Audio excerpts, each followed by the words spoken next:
Buenos días a todos, bienvenidos al último día de esta conferencia. Felicidades a los que lograron llegar antes de las 9. Es un honor para mí presentarles nuevamente al doctor Ramón Exeni. Él es jefe del Departamento de Nefrología del Hospital del Niño de San Justo, pero además déjenme decirle que somos muy afortunados de tenerlo aquí hablándonos de lo que es el síndrome hemolítico urémico atípico, porque no hay nadie en el mundo que tenga más experiencia con estos pacientes. Entonces, para nosotros es un honor tenerlo aquí, doctor. Gracias. Muchas gracias, encantado de estar acá, como ya lo saben. Y vamos a transmitir, claro, experiencia. Uno cuando dice tiene experiencia en esta enfermedad es casi una frase nada más, porque es tan rara, es una enfermedad que tiene una incidencia de un paciente cada millón por ahí. Pero es muy importante que se aprenda a por lo menos pensar en ella, diagnosticarla. ¿Y qué es lo que pasó? Si ustedes tomaban cualquier sitio de búsqueda bibliográfica hace, vamos a decir, 10 años, y ponían síndrome urémico hemolítico, de 100 trabajos,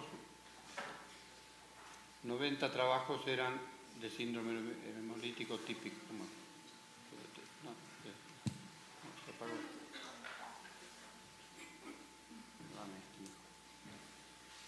Todos los trabajos eran de síndrome urémico hemolítico, diarrea positivo típico.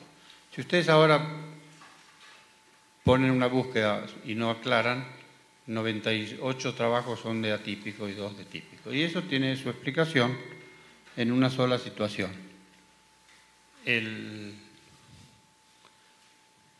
La aparición de un tratamiento para esta enfermedad ha traído toda esta locura de todo el mundo quiere ahora investigar el urémico hemolítico atípico.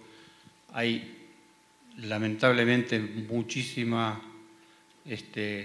situación en cuanto a problemas éticos graves por el costo, como van a ver ustedes, del medicamento. Es decir, esto se ha transformado, yo digo, en una gran cosa, porque la verdad van a ver los resultados, pero por otro lado es un problema diario cuando aparece un paciente de estos en cualquier lugar del mundo.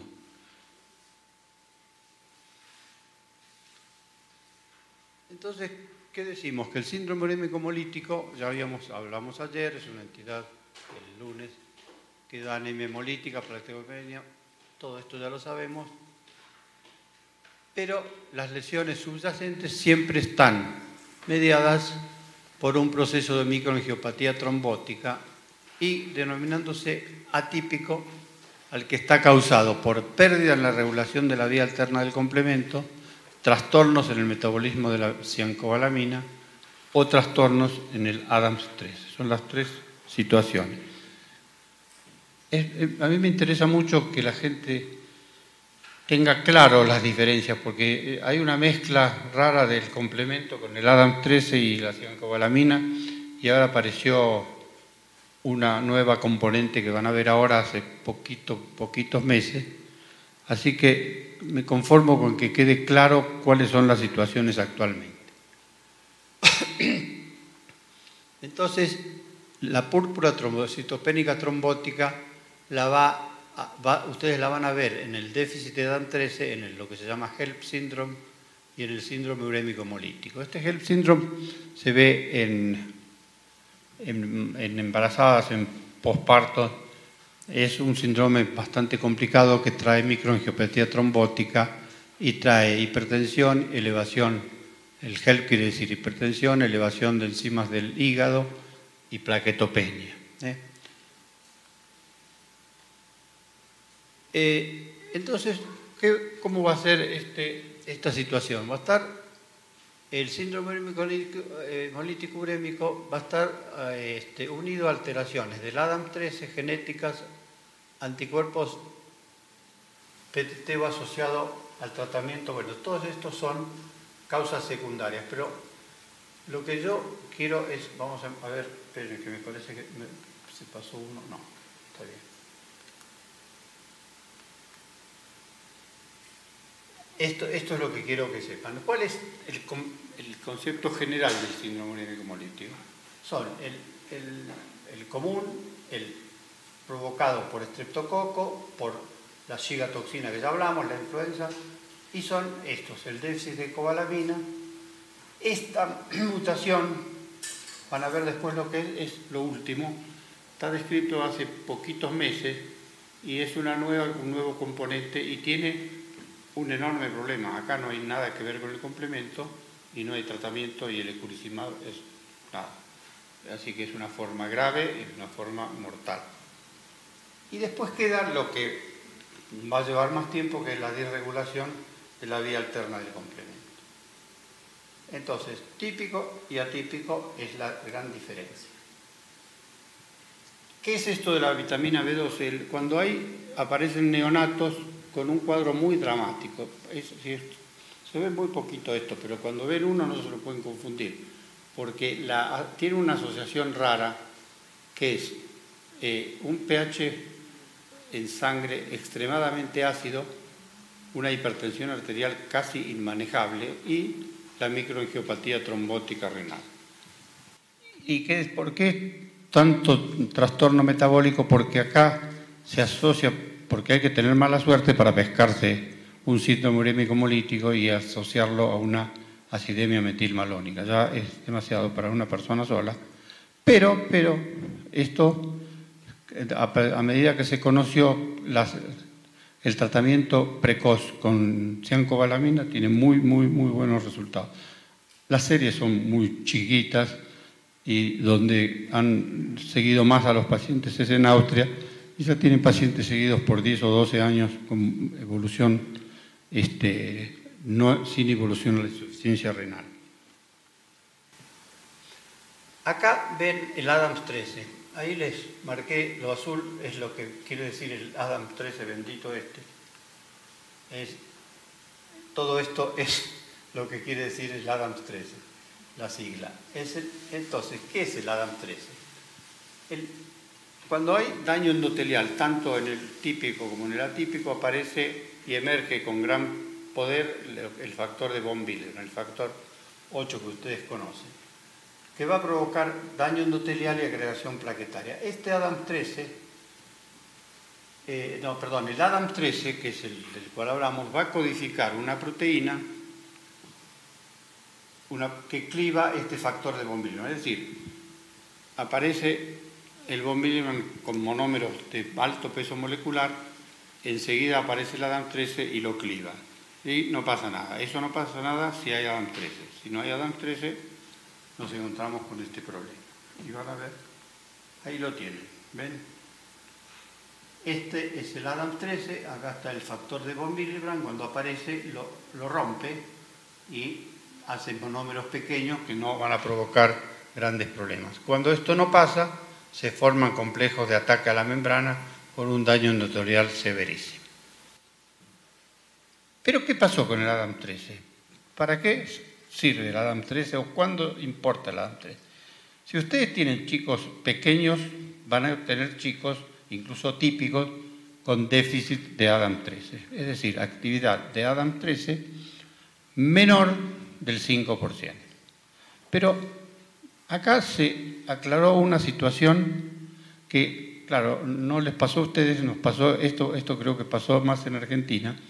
En Argentina, el gran maestro del síndrome urémico hemolítico era el doctor Carlos Gianantonio, pero enfrente tenía al hematólogo que más sabía de esto, el doctor Sánchez Ábalos, una eminencia. Y habré escuchado 50 veces la misma discusión. Gianantonio decía que la púrpura trombocitopénica trombótica era lo mismo que el síndrome urémico hemolítico, y este hombre decía, no es lo mismo. Y por años estuvimos discutiendo, y cuando aparece un chico grande de 8 o 10 años con alguna alteración neurológica más o menos severa y con microangiopatía, empezaba que es una PTT, que no es. Y finalmente, después de tanto tiempo, aparece la explicación. ¿Y cuál es la explicación? Acá la tienen. El déficit de ADAMS 13 congénito es 1, y después tienen acá tienen el adquirido. En la PTT tiene ADAMS 13, pero tiene elevadísimos autoanticuerpos IgG anti-ADAMS 13. Es decir, acá ustedes dosan y van a dosar poquitos, 3%. Acá, si dosan, hay mucho antígenos, pero bloqueado por los anticuerpos. Es decir, que en este momento tenemos la suerte de poder diferenciar uno de otro. Y acá viene la vedette de la situación actual, que es la alteración en la vía alterna del complemento. Ahí es donde se juega toda. Pero ¿qué pasa? ¿Qué pasa? Esta enfermedad tiene problemas por todos lados, porque, no sé en México, espero que tengan más suerte que nosotros, pero los factores de la vía alterna del complemento no son fáciles de dosar y son muy caros, y por lo menos en Argentina, recién ahora, con todo lo que representa el síndrome, se están empezando a dosar algunos factores, como van a ver ahora. Pero se soluciona, y nosotros tenemos una persona que hasta le agradezco acá, que es el doctor Rodríguez de Córdoba, de Madrid, que tiene un instituto y es una persona encantadora y nos ha hecho nos cobra lo menos, y hay conectadas personas que llevan las muestras. O sea, se solucionó casi mejor, porque yo, por supuesto, un estudio de Rodríguez de Córdoba me es absolutamente confiable bajo todo punto de vista. Y bueno, ¿y esto qué es? Son mutaciones en todos estos factores, y se los voy a mostrar. Empezamos con el cofactor H, el I, el cofactor proteico de membrana, el B, el C3, anticuerpos antitromboglobulina, anticuerpos anticofactor H. Esto se puede encontrar o no se puede encontrar, o se pueden encontrar dos mutaciones distintas. Hay muchas variantes, pero hay que intentar todo el estudio, porque ¿qué es lo que pasa? Esto legalmente en Argentina se armó tal lío que, a ver, entra un paciente con esto, yo voy al director del hospital mío y le digo, necesito $600.000 por año, por vida, para este chico, y me dice, vos estás loco como una cabra. ¿Qué va a hacer? No puede mi hospital hacer ningún hospital. Entonces, después de muchos juicios y contrajuicios, lo financia el gobierno. Bien, se solucionó por ahí el problema. Pero el gobierno, con muy buen sentido, dice, a mí me demuestran que es un subatípico, porque cualquier tipo que tenga plaquetopenia no me lo quieren encajar con este curicimab. Porque el laboratorio es un laboratorio un poco especial en ese sentido y presiona por todos lados. Entonces, ahora probablemente, si yo volviera en 1 año, 2 años acá, podría decirles, y con gran orgullo, que vamos a hacer en nuestro hospital, se va a montar todo el estudio de este subatípico por un concurso que ganamos para investigar este subatípico, y ya está la genetista empezando, y yo creo que en 1 año se podrá poner. Porque es muy caro y sobre todo son enfermedades es muy rara la situación. Pero lo que a nosotros nos ayuda es lo que yo les decía el lunes, que va a tener, yo estoy seguro, mucha repercusión la vía alterna del complemento en el subtípico. Y en el subtípico ya ahí todo sirve en Argentina, ¿no? Bueno, ustedes ya saben lo que es el sistema de complemento, está formado por proteínas, bueno, ya es una cosa.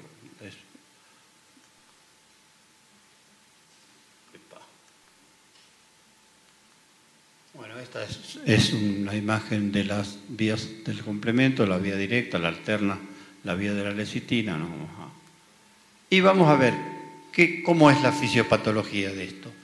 La activación del sistema del complemento por cualquiera de las 3 vías que ustedes vieron ahí en el gráfico conduce a la formación de la C3 convertasa. Esta es la mala de la película. La C3 convertasa, generada por la vía clásica, como la producción por la vía de la lecitina, escinde en la proteína de C3, y acá lo que va a generar es el C3b, que es el que inicia el ataque de membrana. Y todo esto se centra en este lugar. Para evitar que la activación del complemento lo consuma totalmente e impedir el daño tisular, existen proteínas reguladoras del proceso que disocia el C3 convertasa para degradarla en C3, que son los que la van a regular son el factor H, el cofactor proteico de membrana y el factor I, que son 3 de las 7 mutaciones que les mostré. Por eso imagínense, cuando faltan estos, esta C3 convertasa se pone bastante eufórica y hace un desastre. Ahora, también puede pasar que estas proteínas reguladoras, como yo le decía, pierdan la función, como pasa, por ejemplo, con el factor H, u otros componentes que hay hiperfunción, y esta hiperfunción provoca daño también. Fíjense en la incidencia. Hasta ahora son 1.132 pacientes. Hay algo bastante interesante. Esto lo tomó, hay un doctor que trabajó en Innsbruck, Zimmerhack, que falleció fíjese que justo, yo tenía que coordinar la mesa en el Mundial de Nefrología del 2011 con él, y en el aeropuerto saliendo para Nueva York tuvo un infarto, qué sé yo. Pero este hombre desarrolló muchísimo, y hacen una reunión anual, y ahí es donde se junta Rodríguez de Córdoba con toda esta gente, y ahí yo le pedí los datos, estos son datos bastante últimos, y dice, no.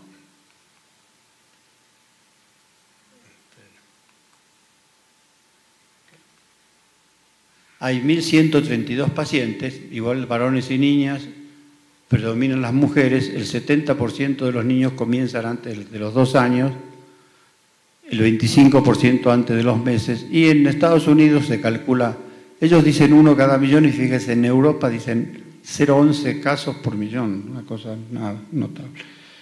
Esto tuvo un gran lío con la epidemia de Alemania, porque cuando se hizo la reunión, cuando pasó esto a Alemania, estábamos todos en Innsbruck en la reunión esta del subatípico. Así que justo, bueno, parecían periodistas por todos lados y todo.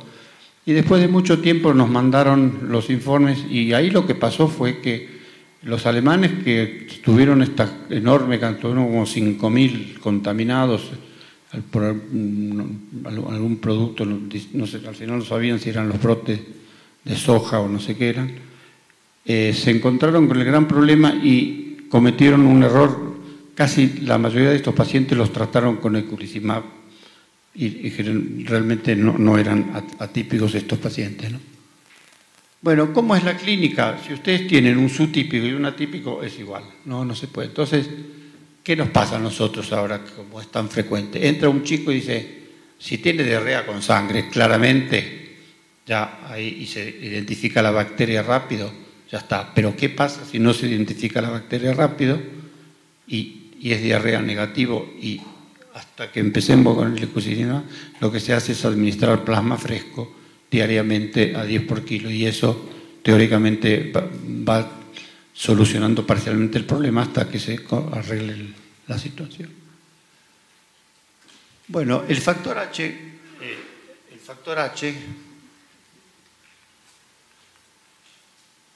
es como dice acá, el más importante regulador en la fase fluida de la vía alterna del complemento. Este fue la primera mutación que se publicó, fue el 73, 5 pacientes con disminución de C3, porque el factor H es un factor que es la proteína más grande ligada al C3, y se identificó en el año 73. En el 81 ahí se identifica el H, y empiezan, bueno, todos estos estudios, y este probablemente es uno de los más estudiados. Las mutaciones del cofactor proteico de membrana recién son del 2003, y Richard hizo la primera reporte en 7 pacientes. ¿Esto qué es el cofactor proteico? Es una glicoproteína de membrana presente en todas las células con excepción de los eritrocitos, y representa el 15% de los SU, y acá lo que dice es muy importante, una característica relevante del cofactor proteico de membrana, que presenta expresión transitoriamente disminuida en los casos de SU de otra etiología. Por eso, este cofactor lo único que hace es confundirnos, porque a veces uno lo dosa, está bajo, y resulta que está enmascarando una deficiencia de tromboglobulina o de factor H o B o lo que venga atrás, ¿no? El factor I fue descrito en el 2004, hay 40 mutaciones hasta el 2009, son el 10% más o menos. Estas están siempre, es difícil encontrar una mutación del factor I solo del factor I. Casi siempre se asocia a otra alteración del sistema del complemento.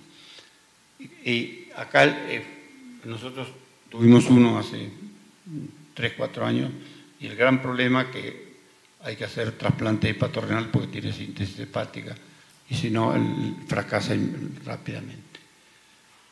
Después tenemos el factor B, que es del 2007 y del 2009. Ven, esto prácticamente la cuna de donde surgen todas las investigaciones es en España, sobre todo en Madrid.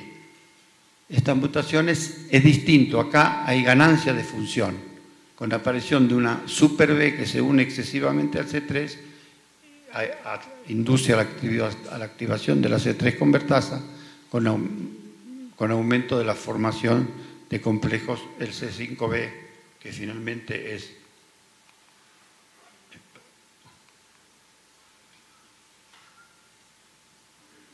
bueno, esto representa el 1% también de los SU. Estos hay pocos chicos también con mutaciones del C3 y está disminuido en el 70-80% de estos casos y representa no más del 2% de esta enfermedad. Así como hay déficit de factor H, están los anticuerpos antifactor H. Se describen anticuerpos antifactor H dirigidos a la región C terminal del factor H, bloquea la capacidad de este factor de regular el complemento y por supuesto provoca toda la enfermedad. Después tenemos mutaciones de la tromboglobulina. Estas son 13 pacientes en Italia. ¿Qué hace la tromboglobulina? La trombomodulina acelera la inactivación del C3 por el factor I. Y aparece la vedette nueva. Esta es un reciente descubrimiento. Son mutaciones de la diacilglicerol quinasa como causante del SU atípico. Esta afecta, es muy característico, hasta ahora se publicaron, no sé si hay 7, 8 casos, son menores de 12 meses y se presenta con hipertensión, hematuria y proteinuria. No tiene ninguna relación con la vía alterna del complemento, por lo que no se beneficia con el eculizumab. Bueno, y como para complicarnos más, hay mutaciones combinadas en muchos pacientes. Bueno, ¿qué factores de riesgo tiene el SU atípico en sus mutaciones? Hay los que son, como les decía, pérdida de función, los que son polimorfismos o los que son antianticuerpos. Todas estas variantes van a ir complicando más la situación y haciendo la enfermedad bastante más grave. Y estas son las características clínicas según la alteración del complemento. Para poner un ejemplo, por ejemplo, el cofactor H tiene 50% de muerte en los 2 primeros años del diagnóstico, recae en el 50%, van a la insuficiencia renal crónica el 75% y recaen el 90%. Y así todos, esta es una tabla para más o menos orientarlo. Y hay cosas, por ejemplo, la tromboglobulina esta tiene un solo paciente estudiado bien, así que hay que tener cuidado con los diagnósticos. Pero son todas absolutamente graves, salvo, como ven ustedes, el cofactor proteico de membrana, que tiene poca recidiva en el trasplante, los demás, como el B, por ejemplo, si te toca, que Dios te ayude, estos recaen todos. Por eso es que cuando sale este eculizumab se produce todo el lío que hay ahora, ¿no? Y ahora vemos esto. Ayer me preguntaba Catalina del rituximab, yo le puse para que vean todo lo que se intentó. Nada, todo esto a la basura. Esteroides, que esto, que ciclosporina, cada uno que quiere publica y al final es para nada. Pero, acá tenemos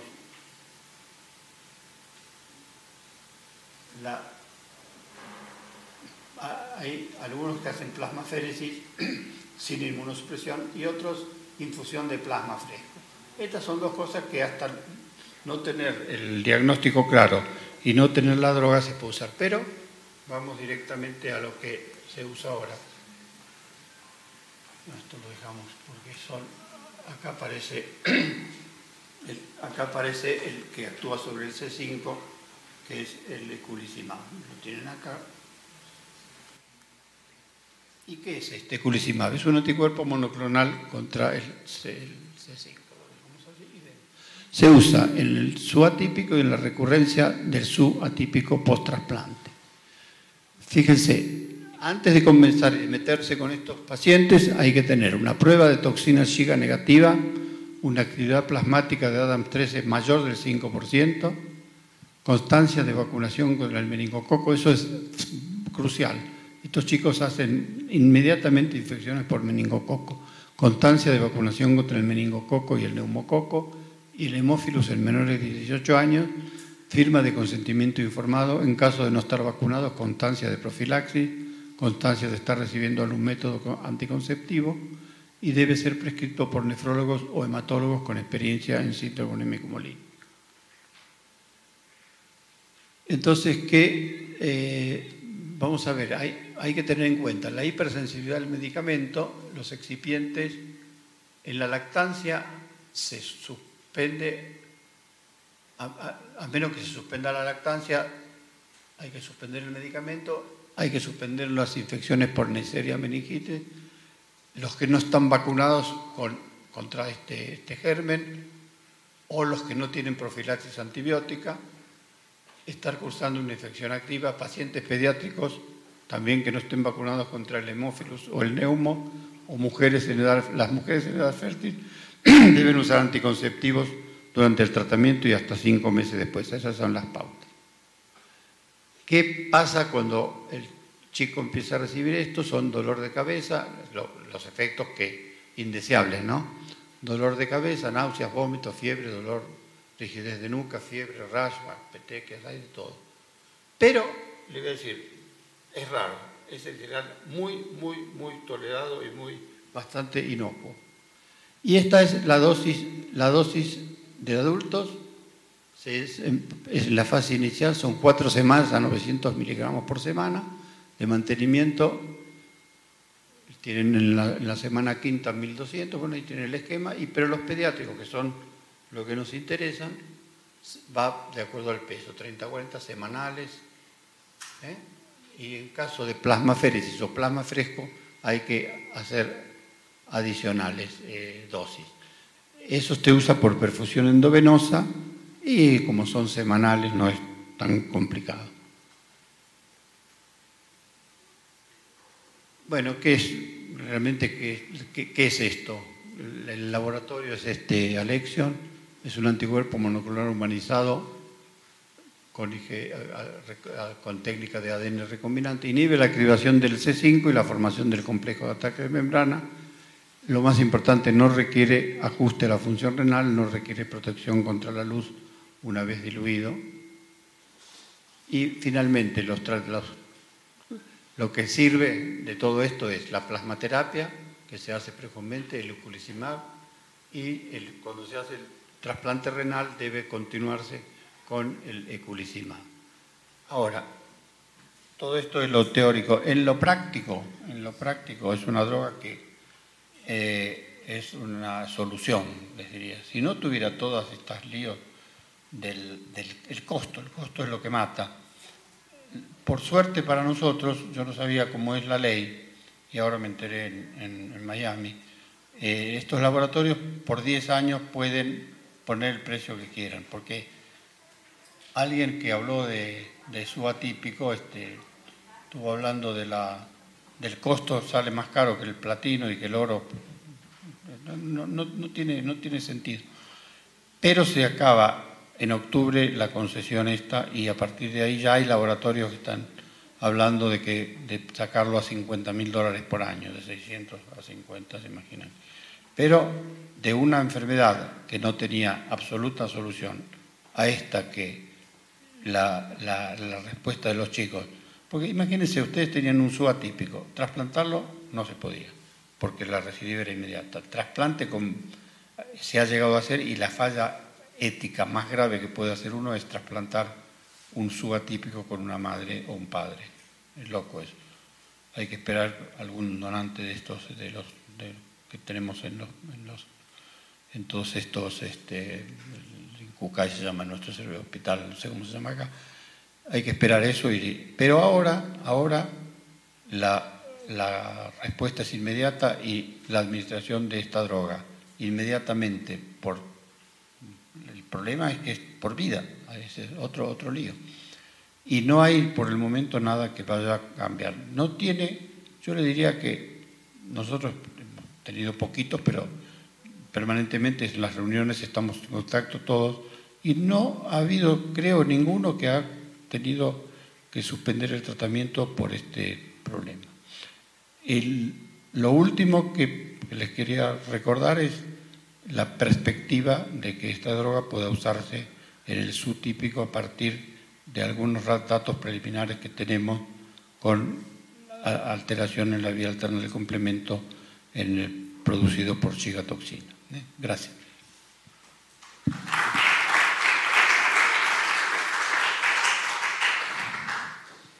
Muchas gracias, doctor, por esta excelente exposición del SHU atípico.